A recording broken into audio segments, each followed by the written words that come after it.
Welcome to Culture Crash, where we examine what's new and old in entertainment. There's an anecdote from a 2015 Hollywood Reporter profile on Lorne Michaels, the famed producer of Saturday Night Live, that has stuck with me.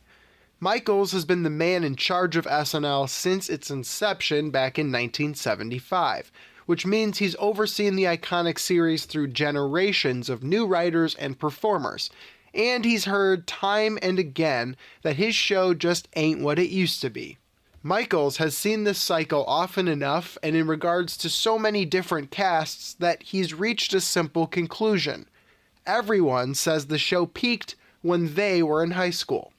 One high school senior's favorite cast is a disappointment to a bunch of 20-somethings. This is a tale as old as time. Older generations lament younger generations' taste in everything. Famously, this is true of music. Older generations despised the music of Elvis, then the Rolling Stones, and now, I guess, Kanye West. In fact, in a similar vein to Michael's anecdotal discovery, data scientist Seth Stephens-Davidowitz writes in his book Everybody Lies that Spotify data suggests our favorite music is what we grew up with. Specifically, he says women's musical taste is formed between 11 and 14, while men's taste is formed between 13 and 16.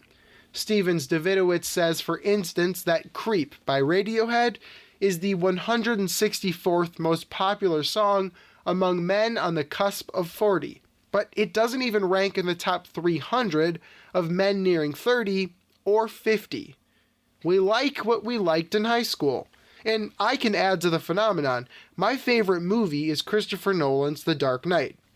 I've often said nothing will ever top the experience I had of going to the theater at midnight when I was 15 years old, tagging along with my brother and watching the comic book crime epic unfold.